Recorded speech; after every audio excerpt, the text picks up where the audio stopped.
This is where we stored our dishes. The plates, it's protected by this round thing just in case the submarine rolls over and the plate won't move around. At night it'd be all red lights in here because if you had to surface, then anybody, the bow and stern plainsmen were the lookouts. So then they had to go up. This crew that was on Requin over a period of years was, I would say, probably one of the most gelled crews, as you say. Everybody got along. How about going down and getting me some stores so we can cook dinner? Yeah, this was my chief, and I was his mess cook. Everybody would come back, put in a little brown bagger turn, raise the engine speed, check a little. We used to go down and play in Key West, play war in Key West, and was always another submarine. And at the end of the day, when you're running back in, we'd race for a barrel of beer.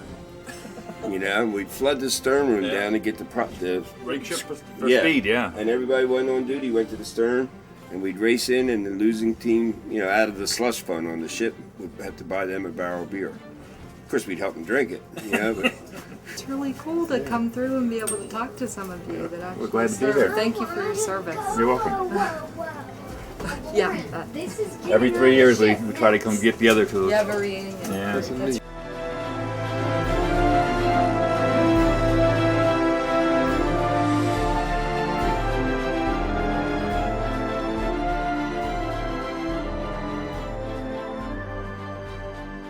USS Requin was commissioned on April 28, 1945, at the Portsmouth Naval Shipyard in New Hampshire. Today, the SS481 serves as a memorial and educational technology exhibit in Pittsburgh, Pennsylvania. This is the story of some who served aboard. These are echoes from the Requin.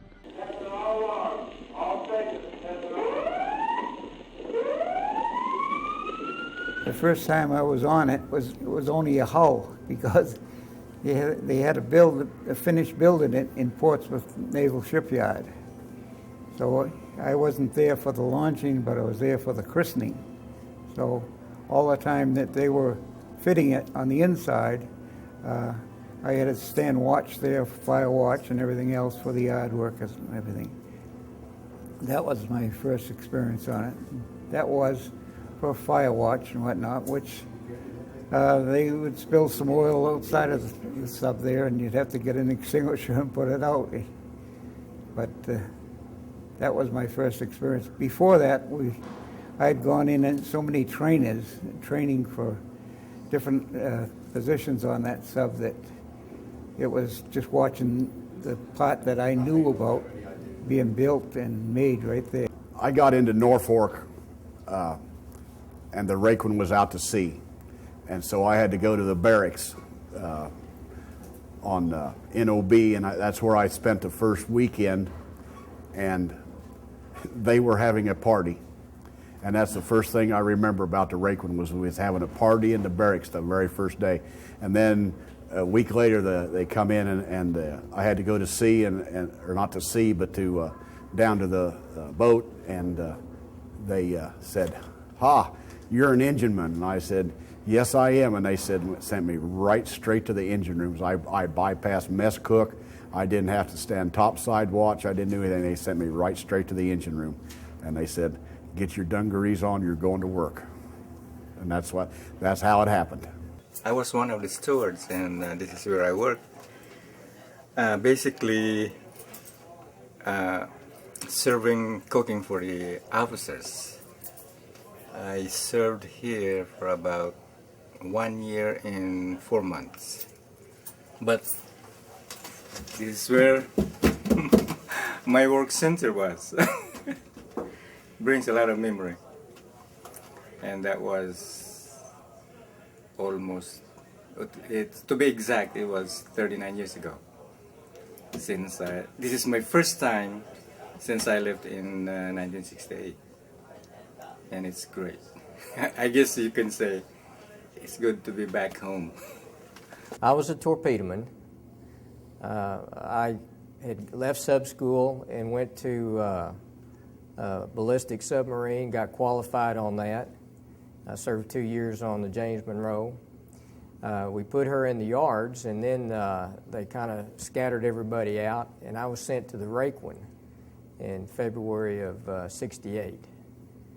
And so I didn't know that they were going to decommission her at the time, but it was like coming from a Cadillac to a Model A.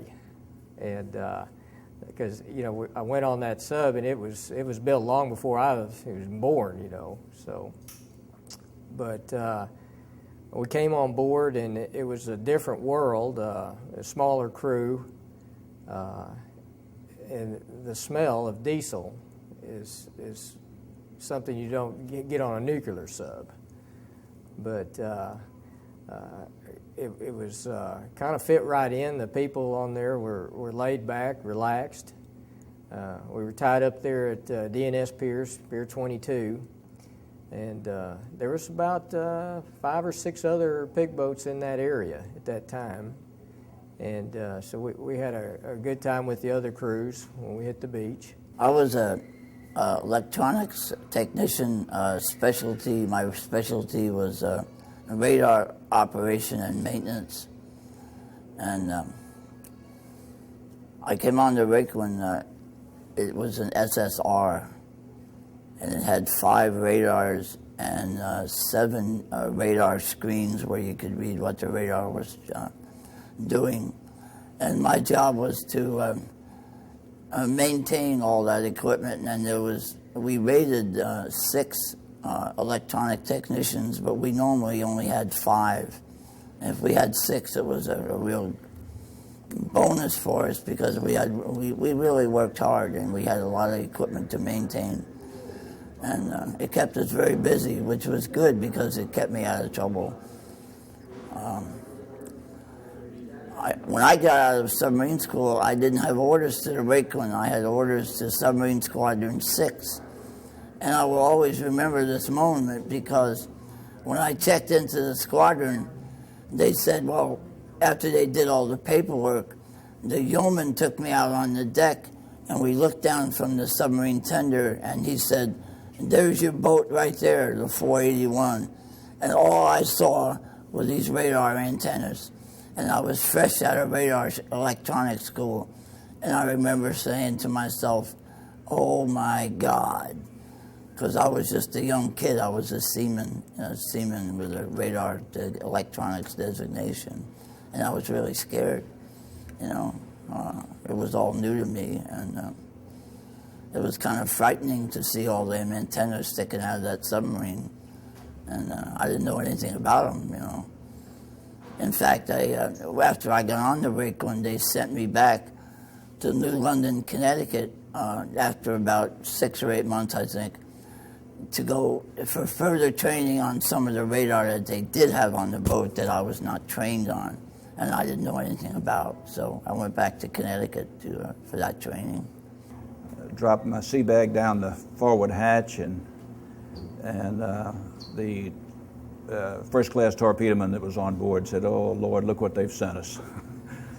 And we all had a big laugh, and it was, looking back, it was 3 of the fastest years of my life. I can't believe how quick it went by, and totally enjoyable. Just a wonderful, wonderful time. What was your job? I was first of all, I was lucky. I was on board a destroyer on the West Coast for almost a year before I got into submarines. So I got to see another side of the Navy. And we tied up in Buckner Bay, Okinawa, and there was a submarine on the other side of the pier. And the topside watch invited me for dinner. And I said, "You mean chow?" He said, "No, dinner." So I went aboard and got a good sample of that food, and when I found out there was extra pay involved, I said, "This is for me." And I applied, and it was turned down by the officers, on the captain, the executive officer, the captain, the Pacific Fleet admiral, and I was able to get it anyhow because it's been pointed out before that it was a volunteer duty. And they were looking for submariners at the time, and so I was able to get it anyhow. So I got a chance to see another side of the Navy, and there's no comparison. And So the first time on board was, it sort of set the tone and felt at home right away. We reported aboard about a week before we went to South America. It was about a 4-month cruise we were getting ready to leave on. And I reported aboard all kind of excited and anxious, just out of high school. And the first thing I met some guys on board, and I introduced myself to them, and they commenced to call me an NQP. And it's kind of sarcastic. I was, what the heck is an NQP? And so you're a non-qual puke. And that's how we started our relationship. But it meant that you weren't qualified in submarines, and until you were qualified in submarines, you didn't have privileges, you had to do certain things, and one of them is you got harassed regularly by the guys who were qualified. This was not my first boat. I was on another boat prior to that, and then I was overseas on a tender for a couple of years, and then I came back to Norfolk and got assigned to the Requin, which was actually, well, not an error, but when I left overseas from the tender, they had me assigned to a surface craft, a AKA, and that was my orders. I went back, and that was not my idea where I wanted to go, and happened to have a friend of mine in Washington, D.C., who suggested I go to a submarine detailer, and which I did. I figured I didn't have anything to lose. He happened to be a second class, and he looked in the book and said, yeah, you're qualified, and he said, well, this isn't right. He picked up the phone and called somebody in Norfolk, which was Eptolant. And I mean, it was this, I'm making this as simple as it actually happened. And he said, okay, now I have you back. He hung up the phone, and he went through his little book and shook his head. I may have to send you to shore duty. Okay. And he went, no, here's a boat here that's, which would happen to be the Requin. So when I went to Norfolk, and I went a few days earlier, because I didn't believe this, I didn't have any papers, and that's not the way the government necessarily runs. And I went to the squadron, because the boat was out. And when I checked in the squadron, they didn't know anything about me, but they said that didn't mean anything, until the boat comes in. So that was really worrying me a lot now. And when the boat finally did come in, and I went down the boat, and of course, topside watch, he said, well, yeah, go down and talk to yeoman. So I went down to yeoman, and it was like I was a long lost brother. Oh, yeah, we got you here, no problem, and that was it. So that was my first day that I can really recall. And after that, they had pretty much just gotten out of the yards, I believe, when I had went on there, and that was, I think it was like around June or something when I went on, and we were getting ready to go down to South America, and which we ultimately left in September. So I was a machinist mate, second class. I worked in the forward engine room. I had been on another submarine before. I went to air conditioned refrigeration school. I had traded places with another fella. I was supposed to go back to New London, and he had a problem with his wife, was very sick, and we swapped. He went to New London, and I ended up coming to Requin, which was very fortunate. Started out as first class electrician and then chief electrician in anything in the electrical end of the boat, which is every compartment in the boat. Mostly with main propulsion, your batteries, and generators. That's the biggest portion of it. You remember the first time you boarded the Requin? Truthfully, I don't. It carried over from the submarine that I was on before that, and it was just like going aboard it again. They were so similar as far as crew and everything. You just really didn't notice the difference in change. Faces changed, but the people were pretty much the same. They were great people. When I first came on there, I was on the Requin. I was an engineman. I was in the engine room, second class E5. Shortly after, I made E6, and then not much after that, I went over and took over the auxiliary gang, which was refrigeration, air conditioning, high pressure air systems, hydraulics, stuff like that. I remained the rest of my career on there, even after I made chief as an auxiliaryman. And time to time, I'd have to go back and help the guys in the engine room, help them when they want to go on leave or something, take over throttlement and so forth. Like they would come up and help us. But basically, I was more an auxiliaryman the whole time that I was on there. Yeah, I went to Charleston Navy Yard to report to the boat. And the first guy I met was a chief cook named Miller. And he told me, he said, keep your mouth shut and do what you're told and you'll get along good here. And I was not impressed with that, I was only 17 years old, and I was a terror. You know what I mean? And I thought, I don't like this guy, right off the get-go, you know? But I was fortunate because I spent my first 6 months in the Navy Yard. So when we finally went to sea, I was well accepted within the group, and I didn't have to do the crap that some guy would put up with when he first came on as a seaman, you know. I didn't have mess cooking, and, you know, I was already one of the crew, and wasn't like a new guy coming on board and you're going to get beat up pretty bad, you know. Just, it's what we did, you know. If you're the new guy, you were in for a little bit. Not bad. You know, we'd see where your mail came from. We'd get your girlfriend's name and address and say, man, I was up in D.C. I met this girl named, you know, and let this guy be in earshot, you know. I mean, we did things like that. But I had a good time. I think over half the crew was under 21 and single when I was on there. So we were a bunch of hellraisers, you know. It didn't take much to get us cranked up. But we did good, too, playing war. You know, we worked well together. And it was very enjoyable. I had a good time at it. And I've told stories all my life to people about that time of your life, you know. Because people were always amazed when you say, I was on a submarine. They're always like, you were? Like it's a big deal, you know. But wasn't a big deal. I don't know. It was never a big deal to me because that's all I knew. I was never on anything else, right from boot camp to sub school to the Requin, you know. Did you join the Navy to be on a submarine? No, I had no clue about a submarine. When I was in boot camp, when you took your GCT test, I think perfect was 75, and to be eligible for sub school, you had to have over 50. It meant you had a high mechanical aptitude before they consider sending you to sub school. So they asked me, you know, from boot camp, would you like to go on submarines, you know? I thought I'd end up on a DE or something, you know, but submarine sounded good to me. And glad I did. It was all a good experience going through sub school and the dive tank and the pressure tank. And when I went to sub school, I don't know how it was when everybody else went, but we had so many weeks of classes. If you failed 2 classes, you were out. You were off to a destroyer escort or something like that. And the school was so boring. You would go in there in the morning, sit down at your classroom, your little bench, and they would start a tape recorder. And you took notes, and 2 hours later, they'd shut it off. You go get coffee, come back, and they'd start it again till lunchtime. And boring as hell. You know, half the people would be asleep.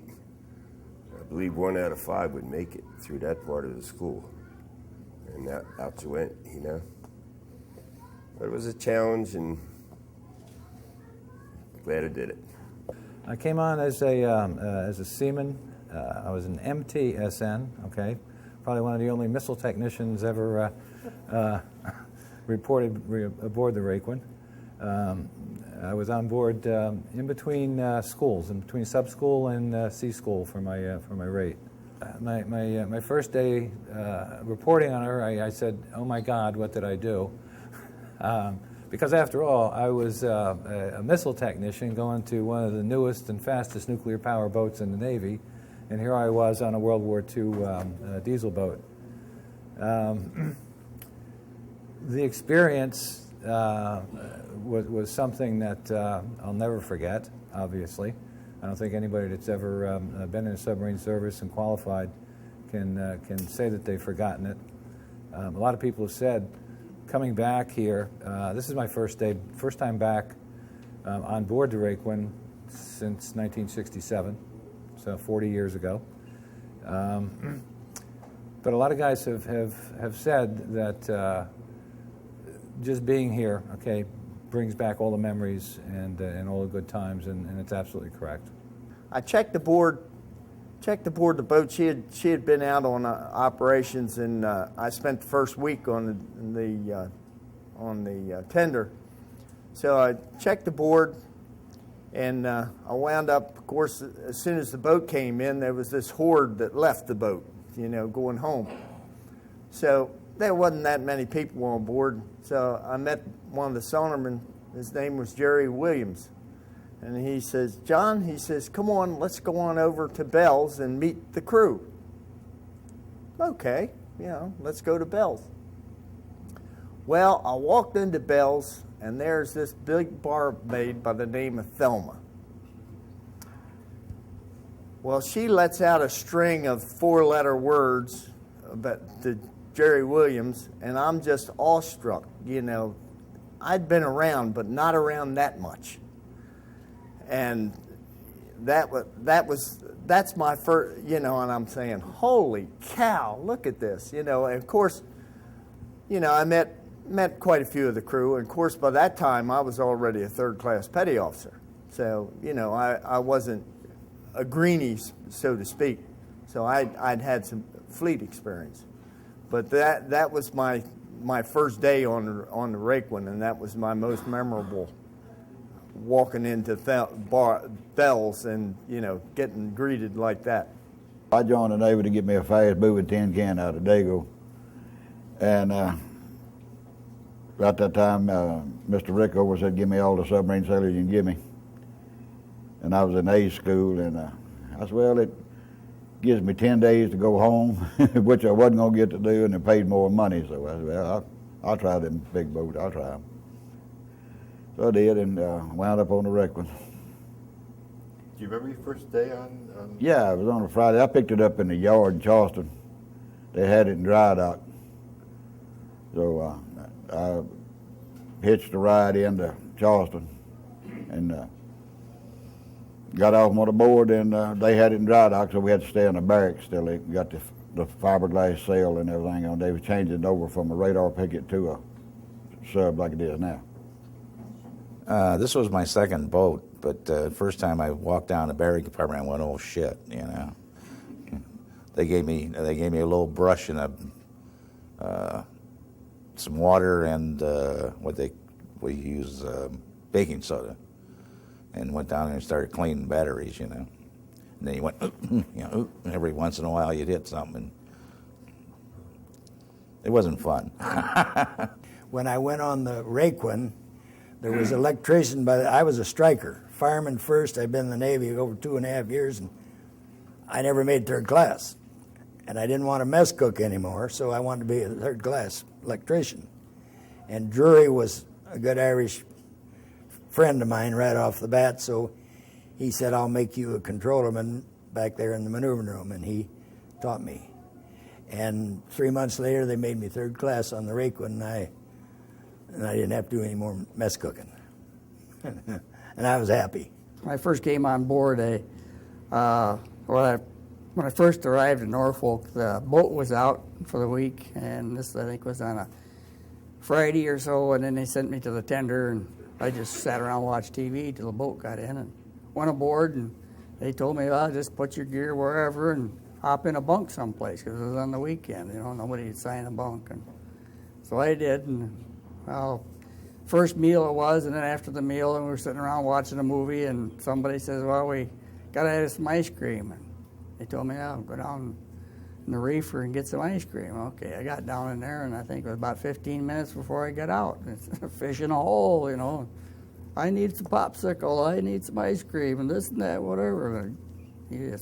That's one thing you learn, that you don't go down there too often. But otherwise than that, I came on as a fireman apprentice, and I got off a 2nd class electrician. And all in all, it was good duty. I mean, there's guys here that served with, you know, and had good officers. I mean, I had real good skippers and engineering officers and whatnot. And so it was just, in general, just a good boat to serve on.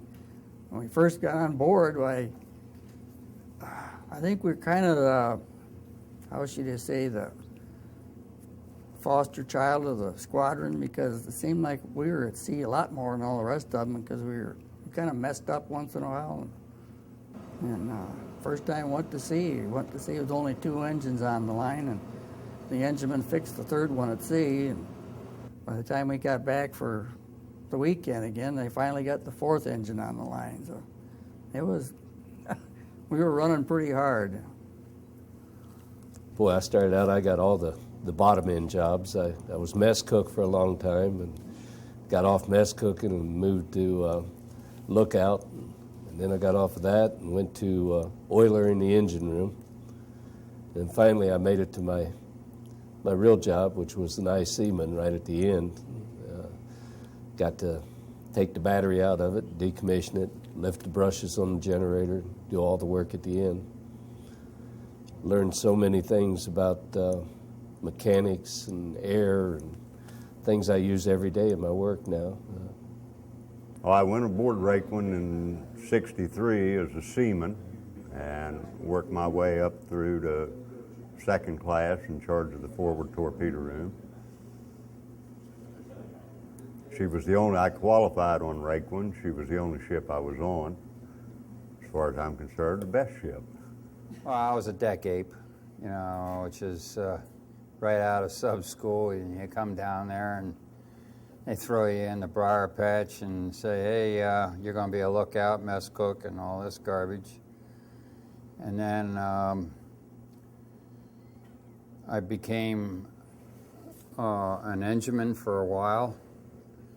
6 months went by, and chief engineman and chief electrician came up to me, and he said, Trucks, my chief engineman said, how would you like to be an electrician? I said, sounds good to me, but why are you kicking me out of the engine room? And he says, well, you got a condition. And I said, well, what are you talking about? And he said, well, you got fuel poisoning. And my whole body was just allergic to fuel oil. And every time I'd get off watch and I'd go and take a GI shower, which is just a wash basin with a washcloth, why I just opened my pores up and this stuff was just inflaming all my skin. So I was cherry red from top to bottom. So I became an electrician. And I was electrician for 1.5 years, and there was some times there I did some more mess cooking. Seemed to be a lot of that going around about that time. The reason why I joined the Navy was I'm a descendant from the first Commodore of the United States Navy. It's Commodore Truxton. And my family was telling me about him and what he'd done and all that, and I thought,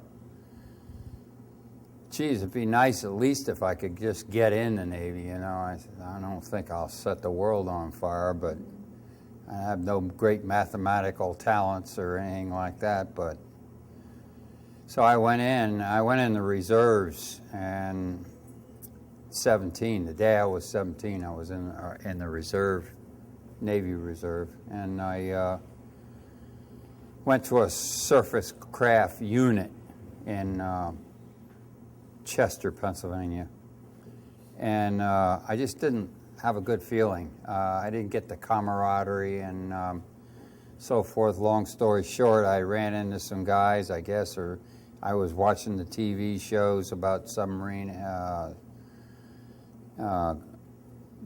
crews and what they'd done in World War II and got real interested, and I decided to join the submarine reserves in Philadelphia, which was close to home, and that's how I became a submariner. And I liked the camaraderie. The guys were great.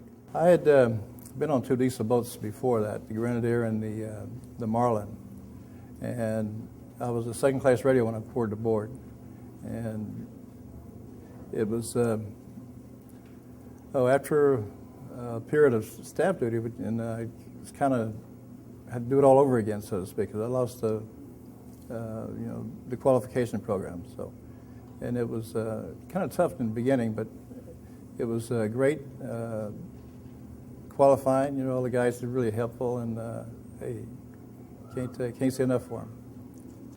Well, I was a fire control technician, but I was a seaman fire control technician. I didn't need no fire control technician, so I was topside gang and whatever. All I did was chip paint and paint, and chip and paint, chip and paint. When we go to sea, I'd be a lookout, and helmsman, bow plane, or the planes operator is one of them. Usually the helmsman. I couldn't screw that up too bad. Well, like the other day, my first job on this thing as a torpedo man, I used to run what they call the Jeep, up forward between the forward tubes is your gyro matcher. The gunnery officer, when they're preparing to shoot, would put in their gyro headings for the torpedo, and you had to put it in up there and squeeze the trigger when it was a match. And it's really up there against the forward bulkhead. Well, underneath of that thing is a little sheet metal hatch that lays there, and there's a small water tank where your impulse air goes when you fire the torpedoes. Impulse air gets the torpedo moving forward, and that starts it. Then a valve would open to let this air come back into the ship so you didn't make a big bubble on the surface and the enemy could know where you're at. But they didn't tell me the thing was half full of water. You know, and you're submerged, and this is the first time I ever did it. I'm up there, and I squeezed that trigger, and that thing went off, and that ship would shudder when that torpedo took off. Then here comes all this water up through the deck, and I thought, this thing's going down, and I'm out of here. And my first class was John Eck, and he was standing between the tubes, and I almost killed him running over to get out of there. Yeah. But they thought it was funny because they're all back there watching me get soaked and laughing about it. But it's kind of things we did, you know. The neat thing is that you had everybody, when they got off watch, they would kind of migrate to the forward torpedo room, you know, for a little break, and we'd come up and we'd have guitar sessions or play cards or just kind of visit. It was a relaxing atmosphere because it's very quiet up here, and you know, the guys would come out of the engine room or whatever and come up here and relax, and so we got to see everybody on the crew up here. It's so quiet you could congregate, and it's a bigger room too, so we had more room up here. The engines are Fairbanks Morris opposed piston. They're 10-cylinder, and they're very heavy engines. Piston connecting rod and everything together weighs 150 pounds. A sleeve in it weighs 320. Two crankshafts. The upper crankshaft weighs about 1,700 pounds. They were just huge engines. They were hard to. Everything about them was heavy, and I guess that's one of the reasons I got to be an engineman, because I was a big, stout farm boy, you know, and that's the way it worked. My responsibility on Requin was I worked in the forward engine room, and my responsibility in port was maintenance of the engines, preventative maintenance of the engines, the air compressors, and the freshwater distills. And we had two purifiers in there, one for fuel oil, one for lube oil. You had to maintain those. And when we were at sea, I was what they called a throttleman. It was my responsibility to start, stop, and maintain the engine while it was operating. I had to make sure that the temperatures and the pressures was right on the engines, and then it was operating properly. And then when we dove, you had to make sure that the engine was shut down properly and that the proper valves were closed in order to make the hull watertight. And then you stayed in the engine room so that if you needed to start the engine again, you could do it. Your oiler, you had two men in the engine room, a throttleman and an oiler.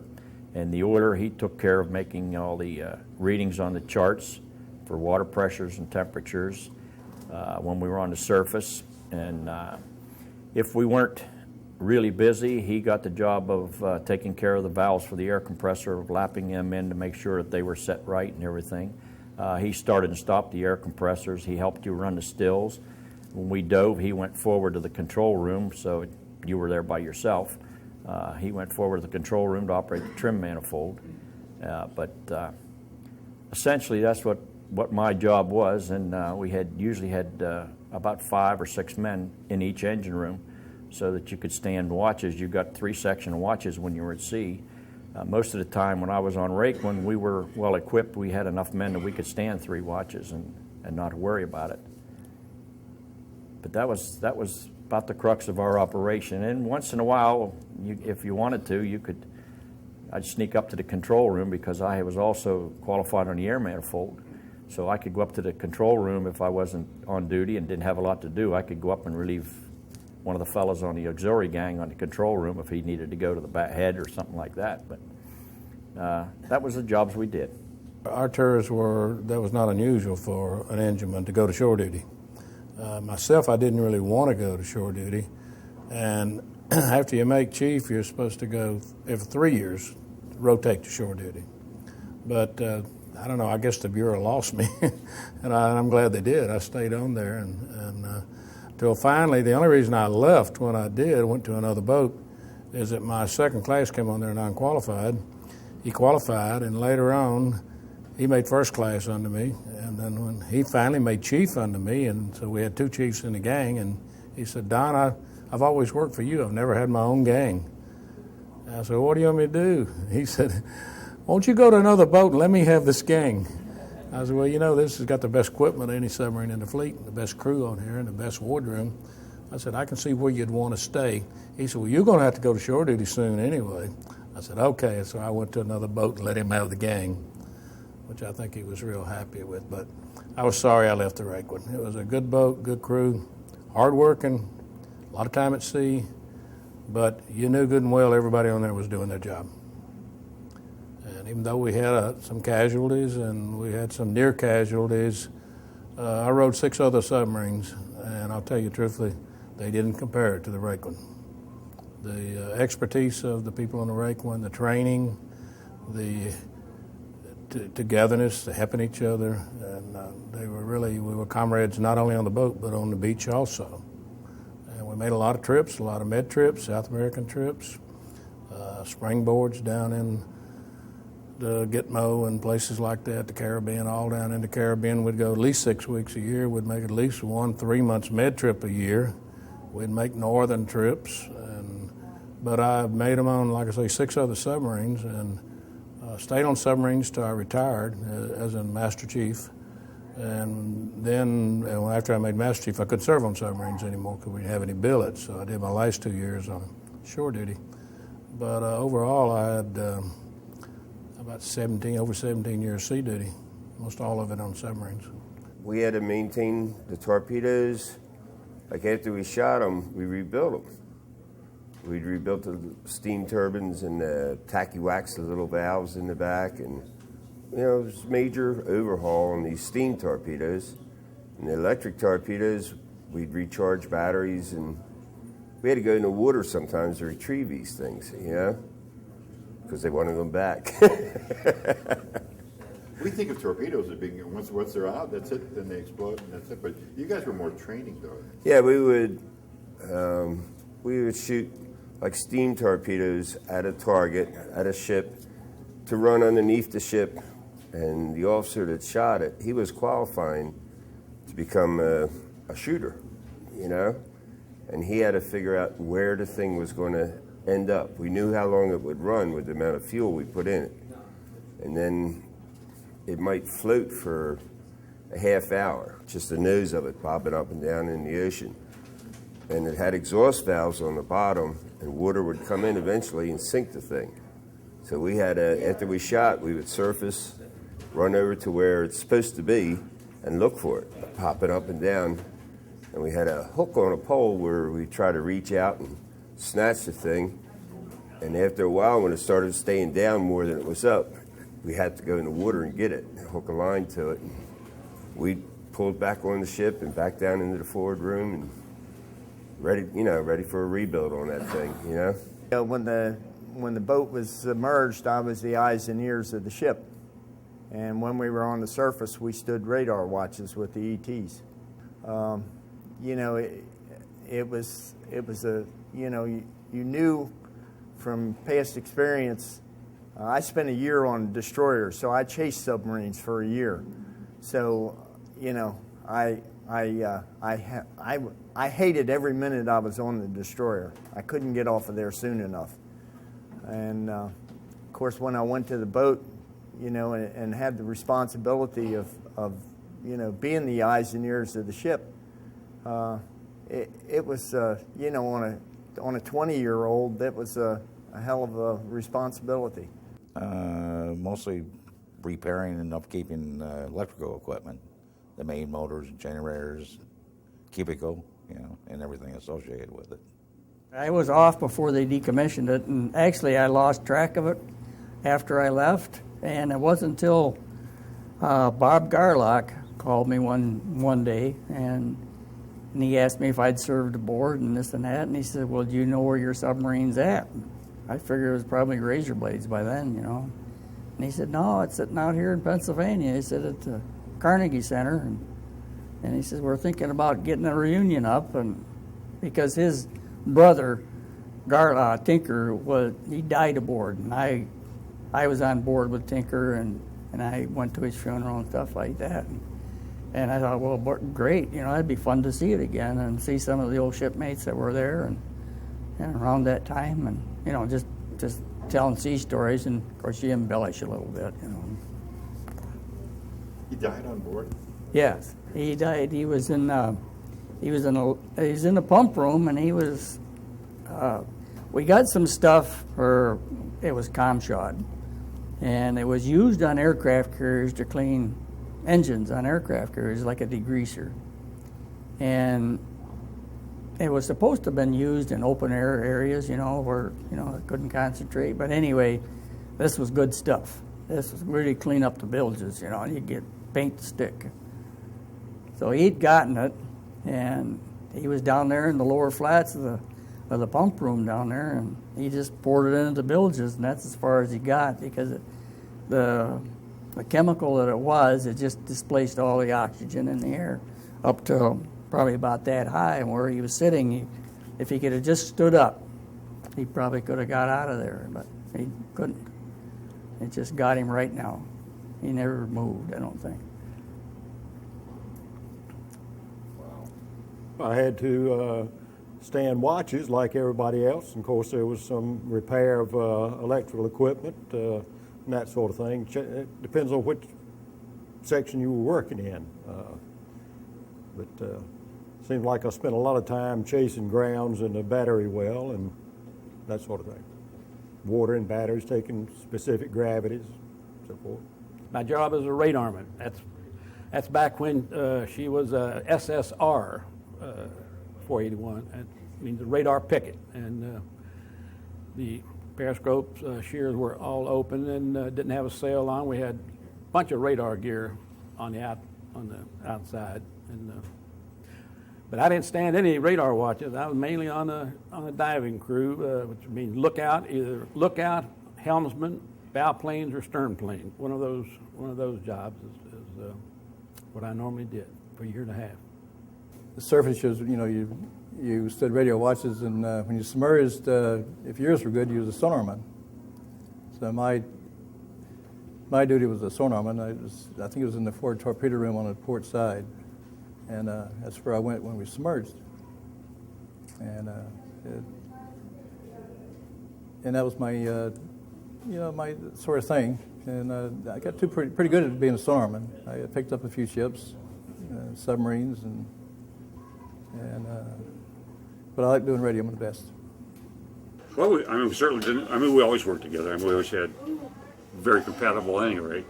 And when he came on, I was already on here as an electrician, and I worked in the auxiliary power.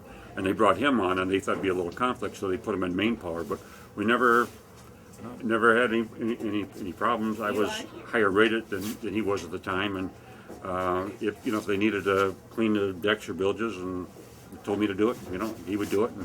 And then at home we were brothers. And in fact, when I first came aboard, you slept in the stern room, right, in the middle bunk, right, and I was on the top bunk right above you. And then they moved you up forward. Then later they would need an electrician up on the forward torpedo room, so they moved me. But I don't think so, even today there's like I women say, it allowed was on pretty much submarines. just like another crew member. I mean, pretty much everybody on board was brothers to each other. Yeah. In some ways, we were blood-related brothers, but other than that, I think we were pretty much just crew members. Yeah, and even when we go on shore duty, when we go on the beach or something, Liberty, typically he would go with his friends and I would go with mine. I don't think we went out together anywhere.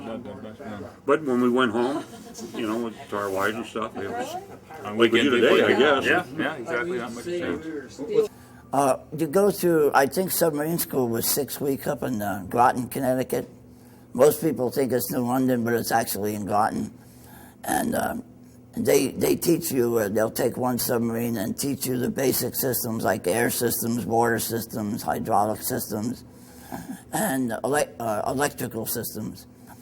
And they teach you a basic submarine. Then when you get onto your boat, there may be a little bit of a variance in what that boat has and what you were taught. And they give you a piece of paper or a card, we used to call it a qualification card, and you had to learn each system and go through to a petty officer that already knew that system, and he was designated as a qualification petty officer.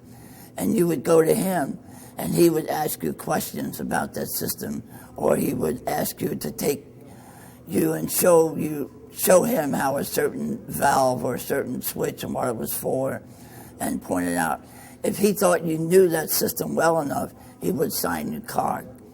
And you went through all the systems on the boat, all torpedo tubes, radar, you name it. And you went through each designated petty officer. And when you got all through all the systems, you turned your qualification card in. And then you walked through with an officer. And he walked you through the boat and would ask you, he could ask you 1,000 questions, or in my case, my qualification officer was J.B. Logan. I still remember him. And he only asked me one question. And it was his recommendation to the captain whether you got your dolphins or not. I think getting my dolphins was the high point of my life. It did change my life.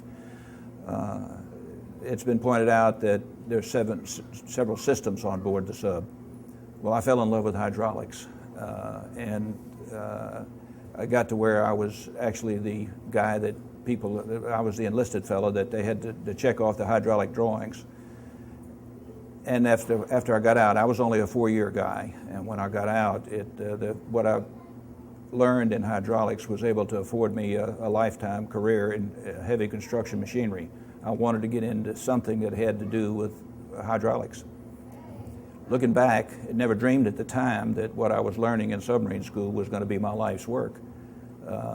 But that was a life-changing time for me, and I didn't even realize it at the time until much later.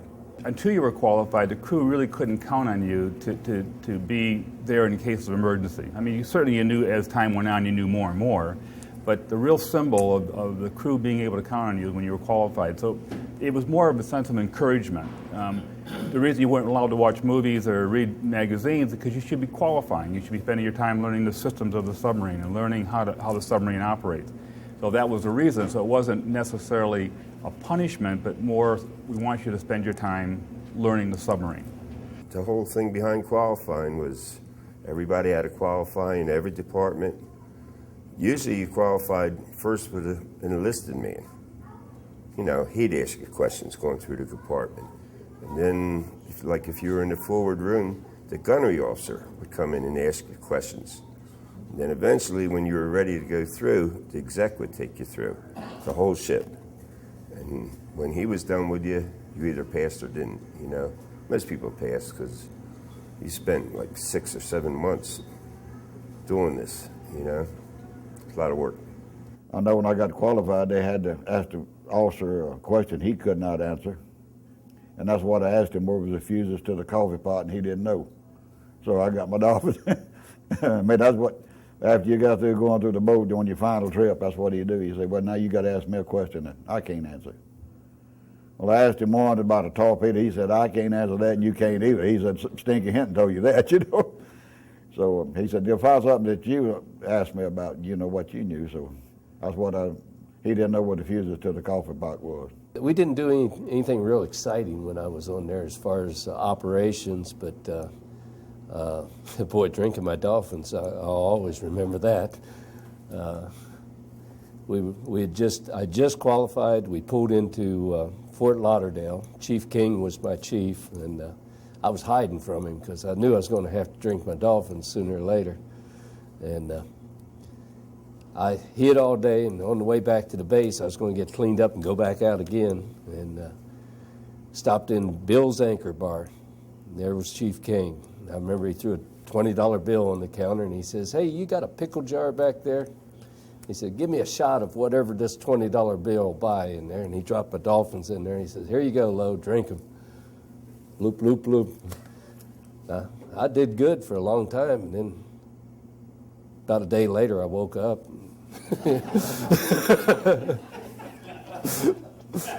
But even that was fun. Yeah. You learned, when that thing, you learned everybody's life depended upon everybody else. I mean, that's why everybody qualified. Everybody had a job to do. If something went wrong, they knew what to do.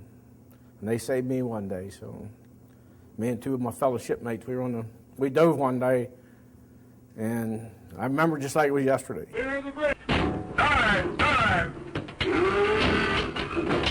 I was a helmsman up in the conning tower, and we dove, and Eddie Turner was a diving officer. I remember he coming down. Murchison was the quartermaster. He dogged the hatch shut, and everybody went down, and we dove, and one of the fire control technicians, I think it was Sampson, was in the conning tower. There's three of us. And we get down, we were going to periscope depth, and all at once, the Atlantic Ocean came in through the conning tower hatch.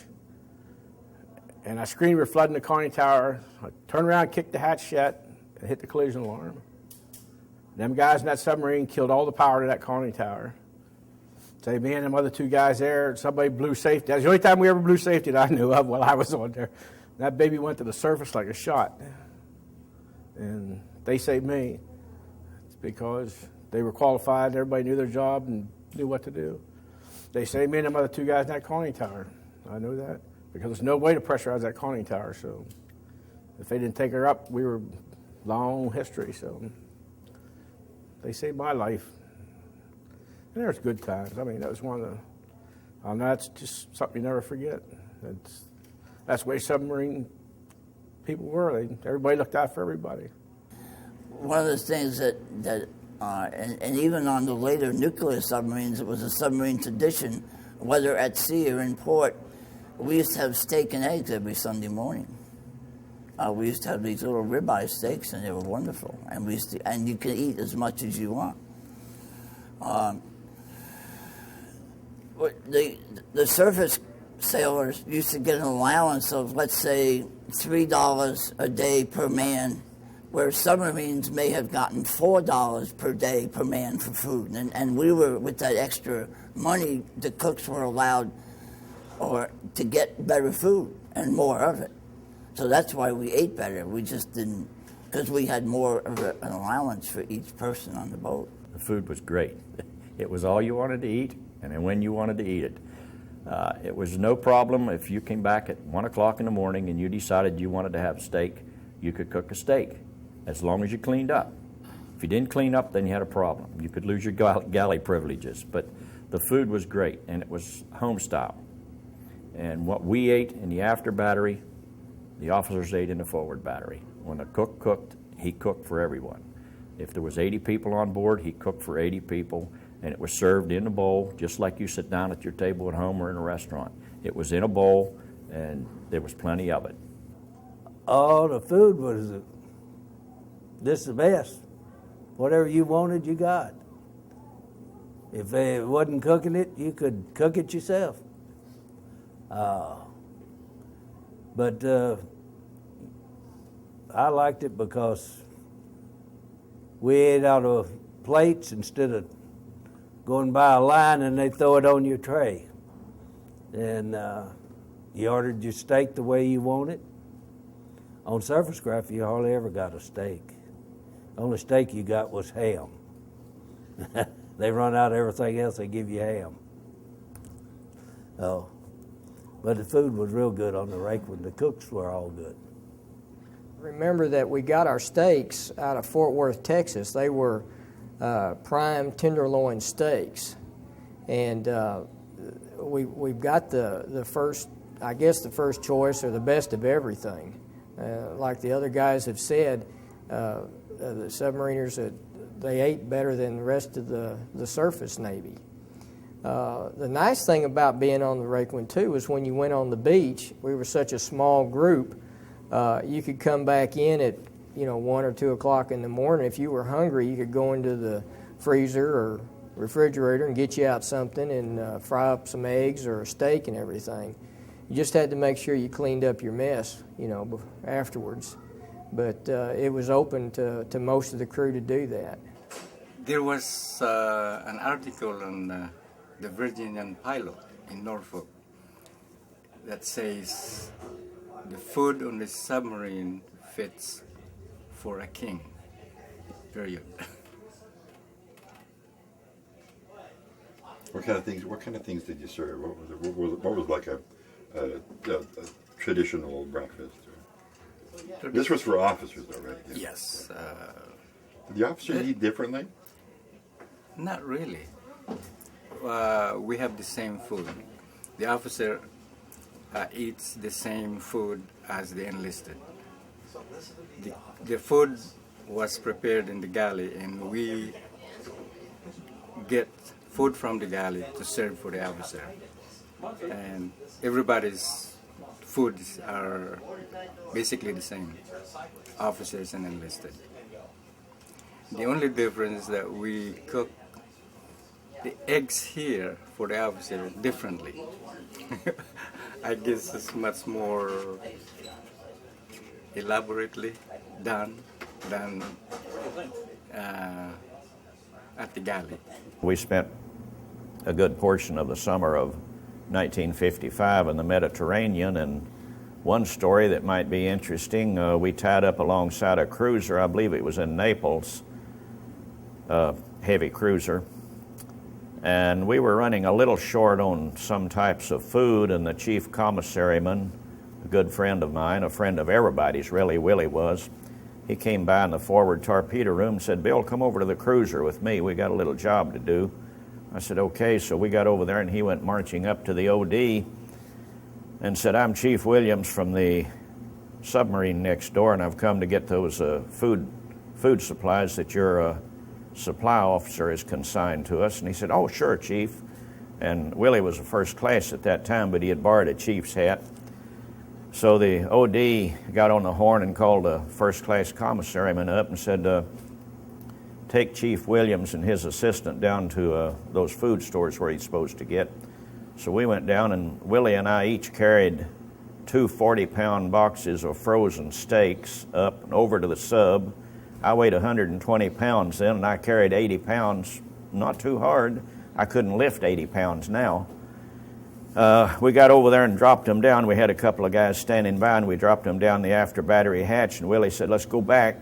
We went back and got another load, and he said, "Okay, let's go back." And I said, "Willie, they're going to keep us over there if they find out what we're doing."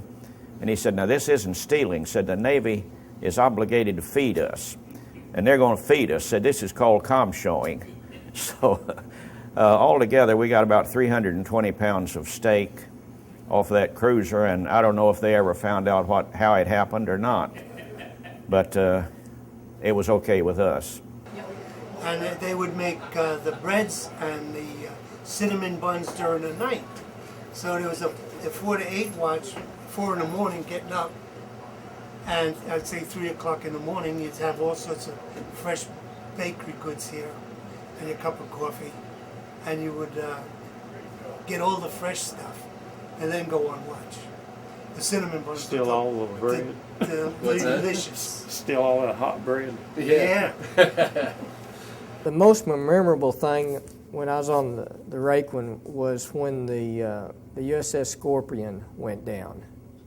And it was something I'll never forget, is the families of those crew members were waiting on the pier for the Scorpion to come back. And of course, she was overdue, and the families were still there waiting why the Scorpion hadn't come in. And we were in the conning tower at the time, and we were looking through the periscope, and we could see the families and the children and everything, and they were all waiting.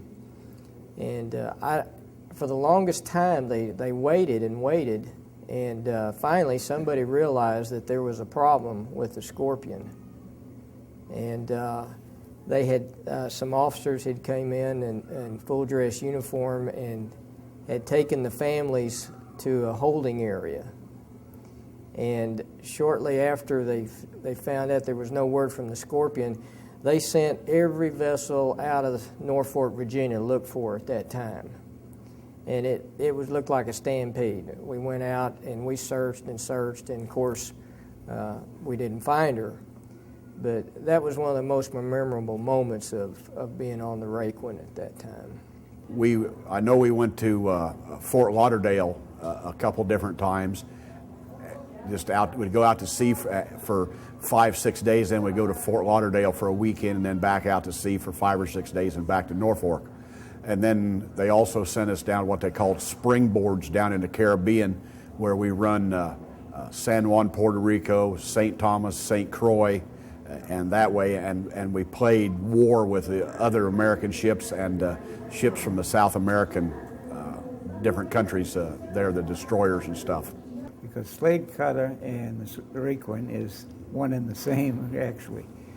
Slade Cutter at one time sunk the most tonnage of any man in the world, and he had made his reputation on a Seahorse, which was a junior boat to this, were what they call an S-boat in them days, I guess. And he had come here for new construction, but he also had about half of the crew that he had on the Seahorse with him too. So by that time, they were mostly chiefs. I went on as a seaman and worked up through as a gunner's mate, 3rd class. So everybody was telling me, well, you've been pretty lucky so far, but why are you going to sign up with Slade Cutter, who everybody knows he's going to go back out and get his record back again as #1 because somebody beat him out while he was here? I said, well, I think the important thing is he's the one that always comes back, so that's why I'm with him. And I found out I was right, that we drilled and drilled and drilled on every operation that I had anything to do with, and we had to know it backwards, and also had to know how to dive the submarine backwards. And that was, of course, I was on the bow and stern planes most of the time as my station, and we had to learn how to read the bubbles different and how to read the depth gauges and everything else differently, and till we got it down nice and smooth that we could go backwards. So it wasn't bad enough to learn how to do it. Then we had to learn how fast we could do it. So I said to one of the officers there, I said, that came from the Seahorse with him, I guess, is he really depth charge happy here or what? I said, why are we learning how to dive this thing backwards? What good is it? He said, well, he was going on an island and landing some Marines on an island, and his bow was on the island, and a plane came over, and the only water they had was behind them. So he said that'll never happen again, because the plane came by and bombed the hell out of the superstructure on the Seahorse, I guess. So he said they'll never happen again, and that's why you're training now, why you're so particular on it. We had a place called Bell's in Norfolk, and that was where the Requin went. I don't know, I'm sure it's probably not there, but that's where we hung around. And we got in, you never said anything about a submarine or a submarine guy, or if we were there, or you were in big trouble. So were we were going to get in trouble. But, no, we were very close. I don't ever remember really being mad at anybody on that boat, But it was enjoyable. We did visit the bars quite frequently. And, even if we didn't, we'd make a bar somewhere. Yeah, like when we went aboard there, probably 70 of us was under 20, under 21, and single when I first went aboard. So it was a pretty, like Wingnut said, it was a pretty rowdy crowd there, you know. But we enjoyed every minute of it, I guess. One of the stories I have to just relate. When I reported aboard in Norfolk, one of my first duties was we were getting ready to get underway, and I had to clean the after battery head so that we could get underway. So, having been on board for a whole week or so, I thought I knew everything. Pulled some powdered soap out from under the sinks and started dumping it down the toilet to get rid of it. Ended up clogging the toilet, and I figured, well, I'll just, put a little air pressure in it to blow it out. What happened is that the soap blew out and covered me and the after battery head, and there's probably still powdered soap in the overhead and the wiring. So when you're 21, you don't really know everything, you just think you do. Under 21 crowd, they kind of hung together, and say the older group, say they were married, they hung together and like that. But everybody ends up at Bell's eventually, of all age groups. We went over in 1948 to the Sixth Fleet in the Mediterranean Sea, and we escorted the Jews, the displaced Jews from Europe, to Israel. And I went to the internet, and I went to all those history books people have here. I haven't seen one word about it. That's why I wanted to, maybe I imagined it, but I was there. And we got a medal or something for the Israel refugee something at the time. And I've never heard of anybody. The only fellow I know here is Duffy. And he knew Drury, my partner. So I don't know any of these people. Well, do you remember those days? Barely. It was 60 years ago.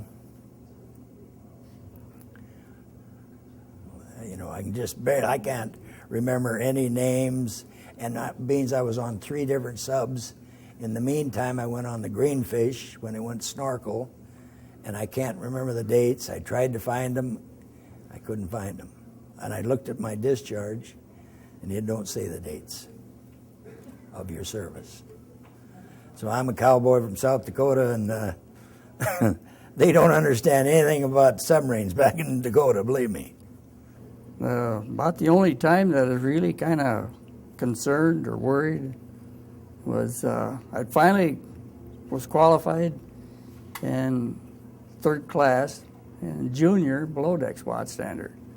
And I had mid-watch that night when Kennedy came on TV and said that they were going to blockade Cuba. Well, I slept through the whole thing. I didn't hear anything about it. They woke me up for the mid-watch, and I thought, that's kind of good, because it's Norfolk or in New London, where we were at, it was kind of cold. I thought, this is going to be good. I'm going to be able to stand below decks and nice warm. And they said, no, you're not standing below decks. If you're junior to below deck standard, you're going up topside with a topside watch. You're going to watch out for frogmen. Oh, great.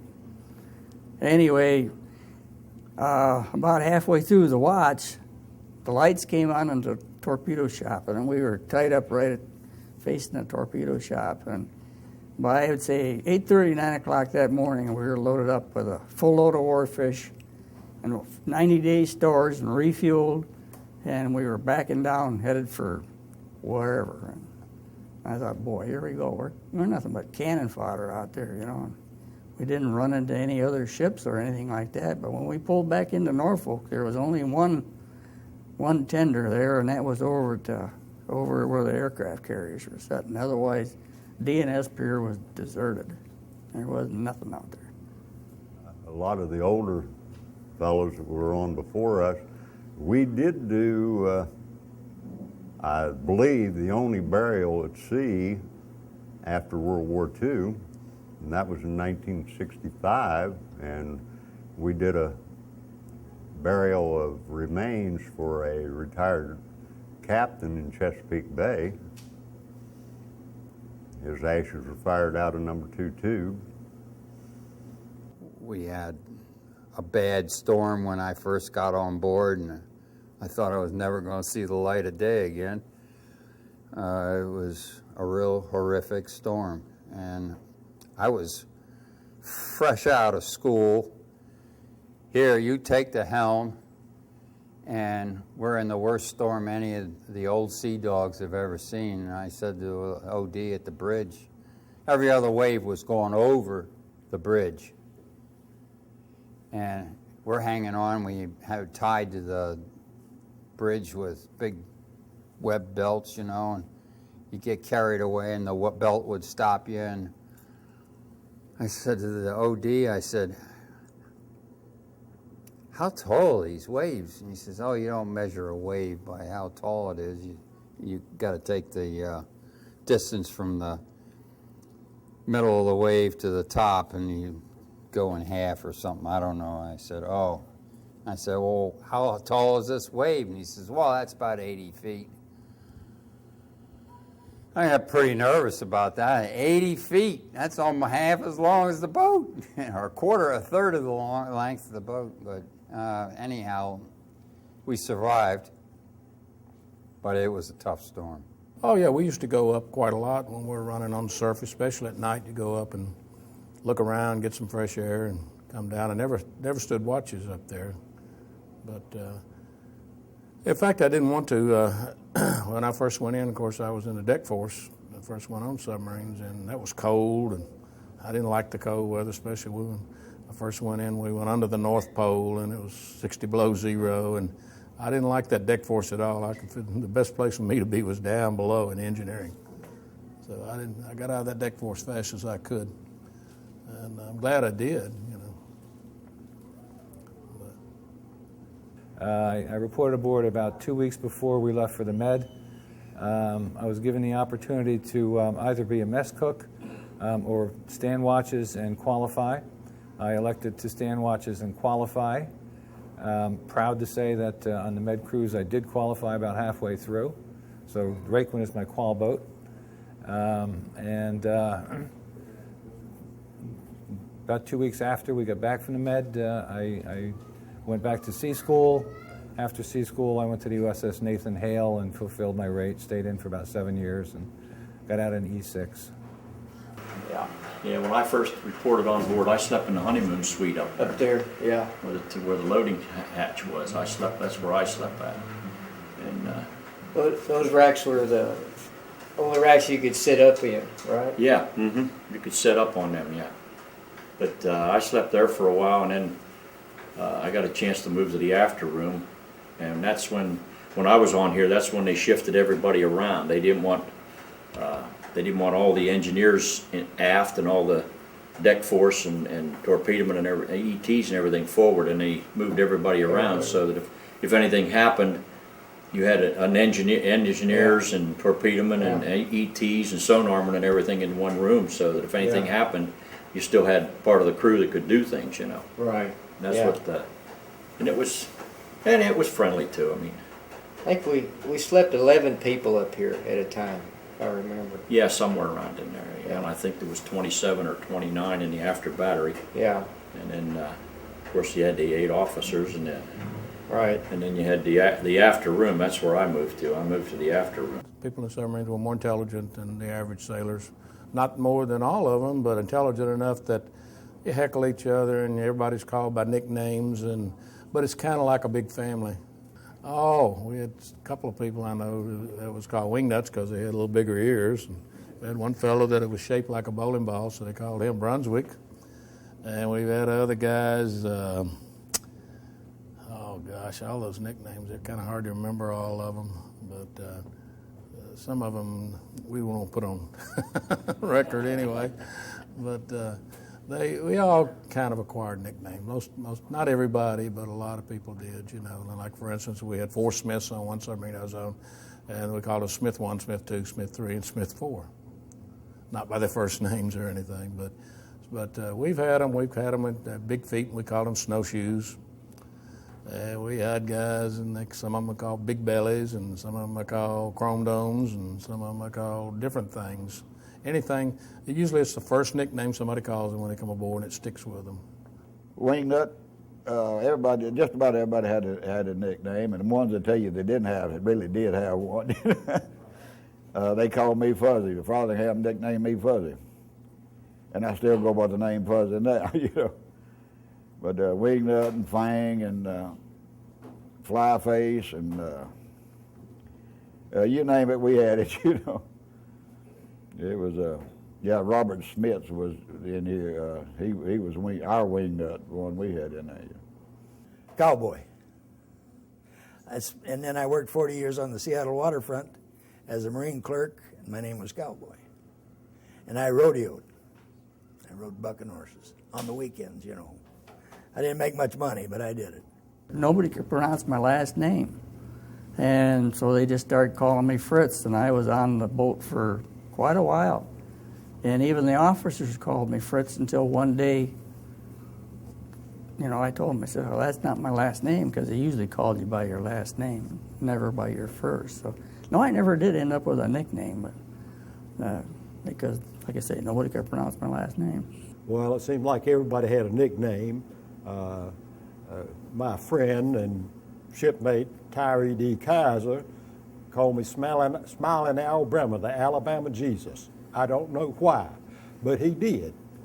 But Tyree, being from West, by gosh, Virginia, a good hillbilly man, I'll tell one on him about the time that he was riding along and he saw a bar with a sign out front that said lobster tail and beer.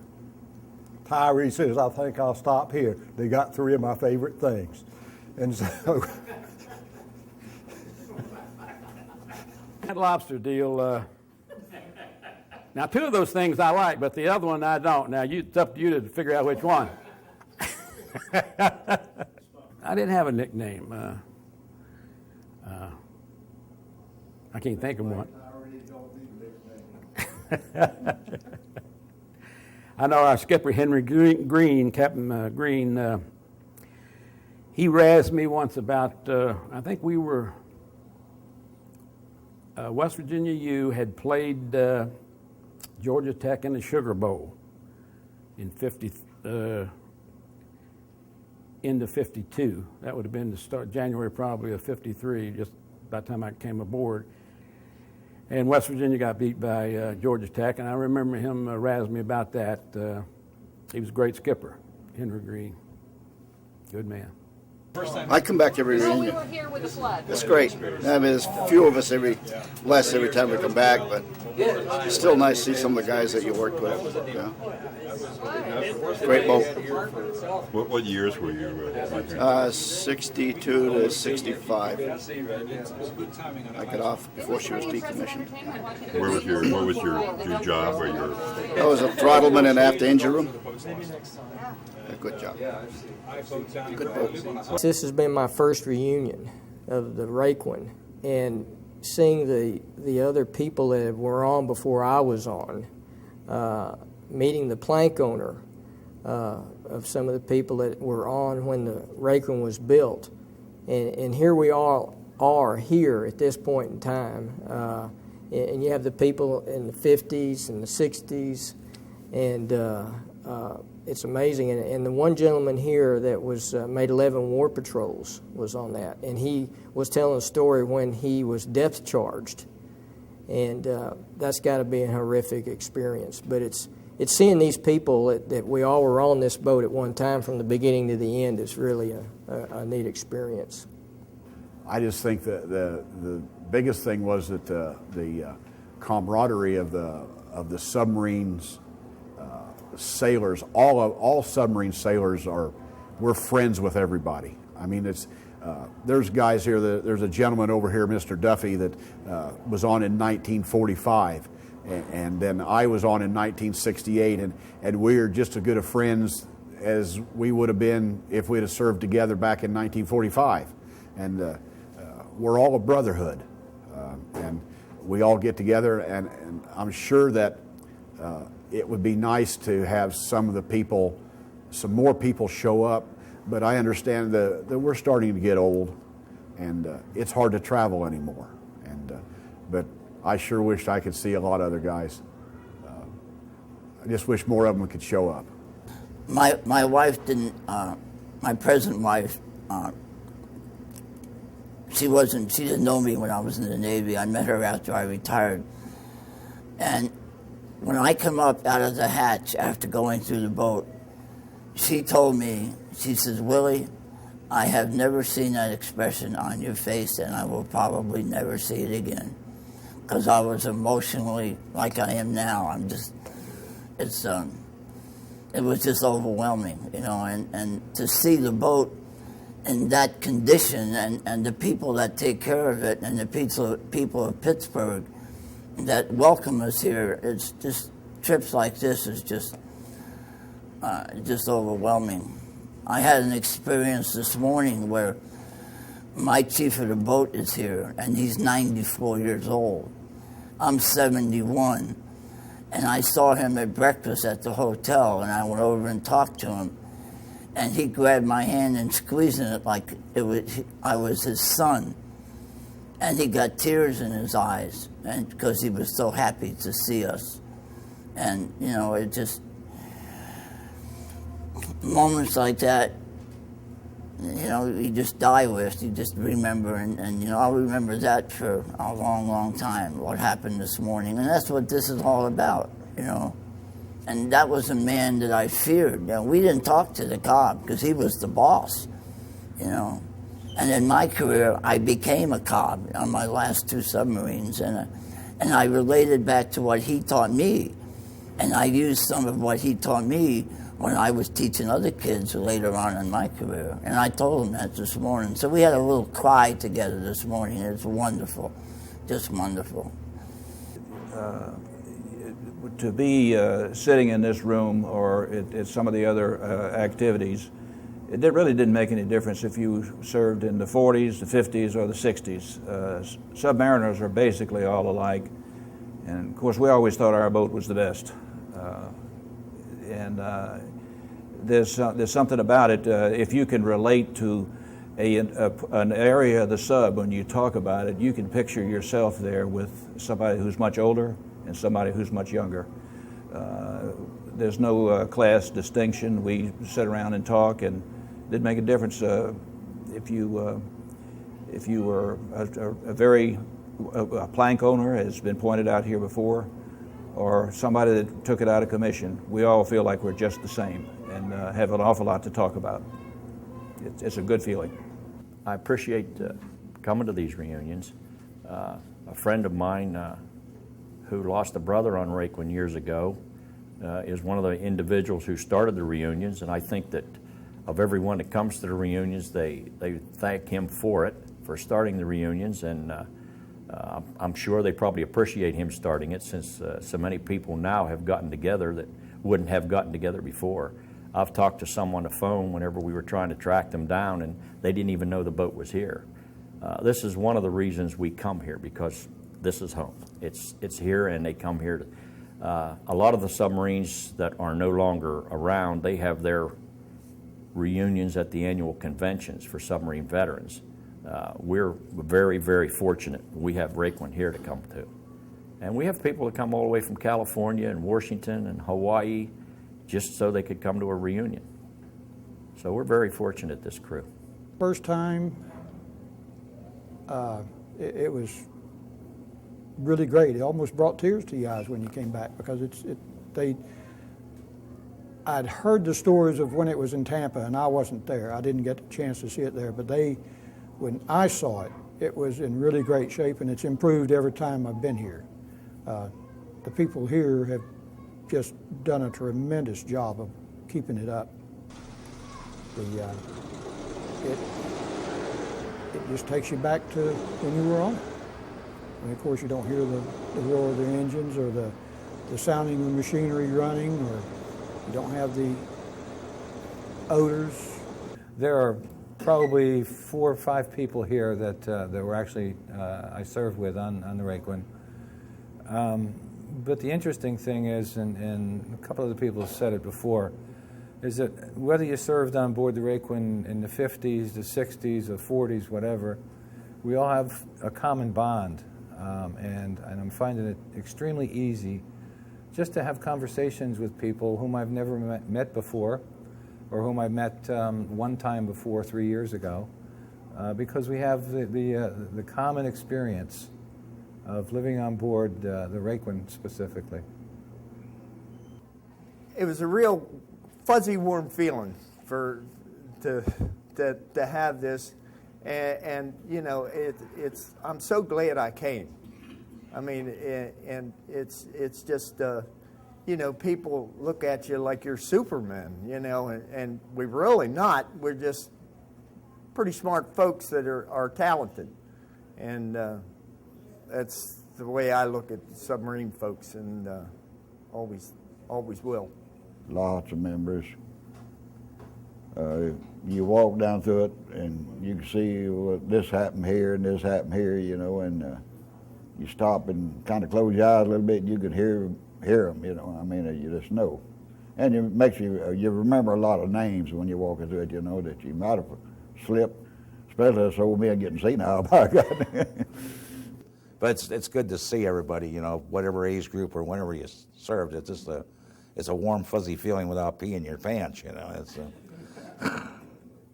This is actually my fourth trip back. I was here for the first one, and it's changed a little bit each time.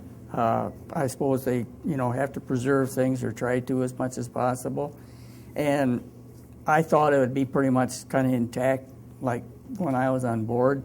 And I would say 3/4 of it is real close. I mean, the forward torpedo room and an officer's country there, and control and the after battery, that's pretty much in place. And then and the engine rooms are good, and then the maneuvering room where I served did most of my work was back there maneuvering, and that's pretty well intact. I mean, it's pretty close. I have been coming to these reunions since the first one that Bob Garlock got drawn together, and I've been bringing one of my favorite old shipmates, Gunnar Respis. Actually, Gunnar is here today. He's 94 years old. No, I enjoyed I attended the first one. I missed a couple in between. I guess that first one was back in the early, I don't know, 91, 92 or something like that. It's been at least that long. Seeing all the guys, they've changed a little bit since then. I know they've gotten a little older, seemed like, some of them. But it's beautiful. You kind of lose touch, you know, over the years. But the ones, you know, I meet and ask them, what years they served on, and find out we were served together, and we went and tossed a few beers together, you know, and that was great. It relived the memories, so to speak. And most of the memories, you know, like in downtown Norfolk, we hardly ever went down there. We always stayed on outside Naval Base, you know, where Bell's was, you know, Bell's Naval Tailor, that's where we got all our uniforms from. And, of course, Bell's Bar was across the street. And there was Mama's Pizza next door, so it was a home away from home. Well, I live here in Pennsylvania, so every time we come to Pittsburgh area, we stop by and see her. I mean, I don't know, how many times have we been here? 6, 7 times. Every time we come to Pittsburgh, whatever reason I come to Pittsburgh, I come over. I don't have to necessarily go outside, but I come down and see her, say hello to her. So I get over here. So about every year, every 2 years, I stop by and say hello to her. It's changed, but you know, it taught you a lot. It's always nice to come aboard because one thing, you always meet at least 1 or 2 people that you were shipmates with.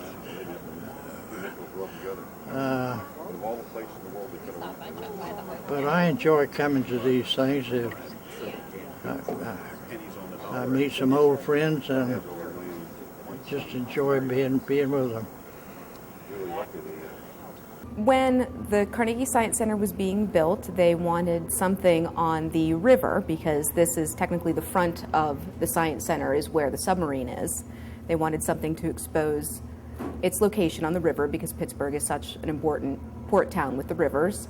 And at the time, the Navy was going to take Requin away and use it as a target because it wasn't being taken care of in Tampa, Florida.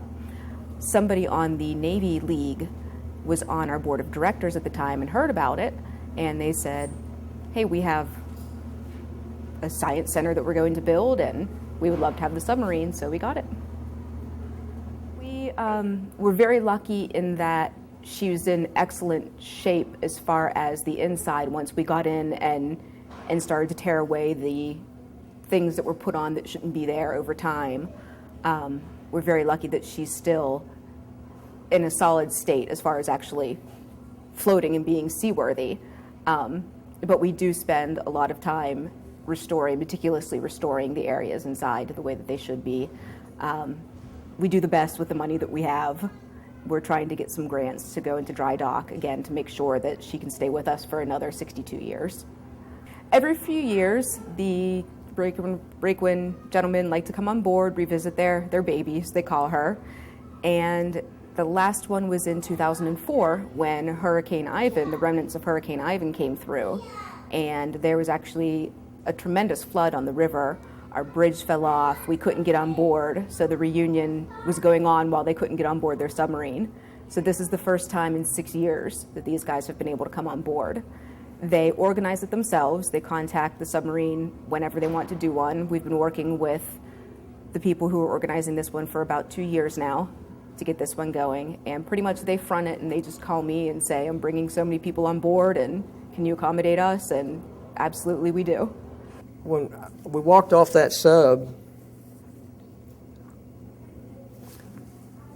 in Portsmouth in December after decommissioning, and I had not been on her in 39 years.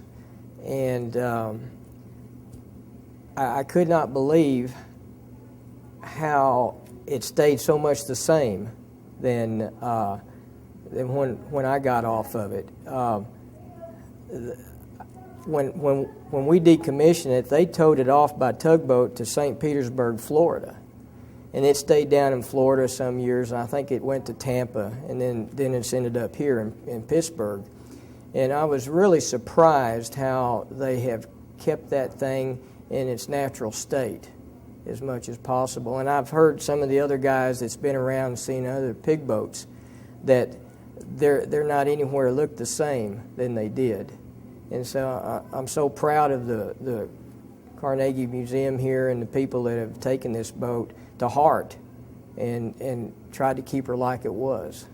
And it's today being on it, giving tours and people and trying to remember what things used to do and what valves did what has been a challenge. But the kids that come on board and see what they've done to it and with the videos that they've put on, it's a great educational thing, and just really proud of everything. Loading torpedo. Closing hatch. Flooding tube. So I think they're doing a great job, and obviously with the limited resources that they have, they can only do so much at a time, but they have made improvements from 3 years ago to now, and you can see it. And so they are doing a great job.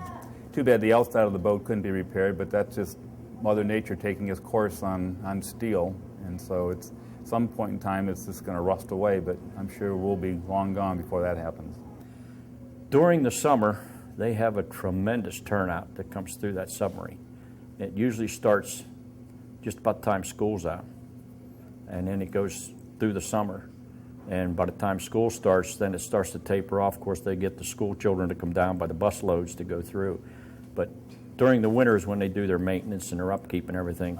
But I think that during the summer there are a tremendous amount of people who come through there that when they leave and come back off of that submarine, they've gained a lot of education about how that submarine operated and about the people that were on that submarine. I think they do a tremendous job. And now that it's a historical ship, I think it has no place to go but up. Well, actually, I'm just totally impressed, okay, with the shape of the boat. I live in New Jersey, close to the USS Ling. I've been on the Ling a couple times. I've been up to Massachusetts, Fall River, Mass. on the Seawolf, I believe, is up there. And in my opinion, the Requin is in better shape than either of those two. maintained better, and presented better. So I think that the Carnegie Science Center should be proud, as I am, of what they're doing with the Requin. To see this boat again, like previous fellows have said, it's a moving experience. I was a little thrown off by the new sail, and but I went down below, and son of a buck, this thing is just the same as it was when I was on it. They did a beautiful shape with it. Carnegie did a beautiful job with it. The only thing different, I mean, they made cosmetic changes to it. The only thing that I talked to some of the other guys, and they agree with me, the only thing missing is the smell. It just don't smell the same. It smells, I don't know, clean, I guess. That's what but, you know, that's the one thing you missed the first time I was down here years ago. After they first put it in here, I was one of the first people to come out and see it. So I really enjoy it. People did a wonderful job. Thank Carnegie a lot for saving it from razor blades.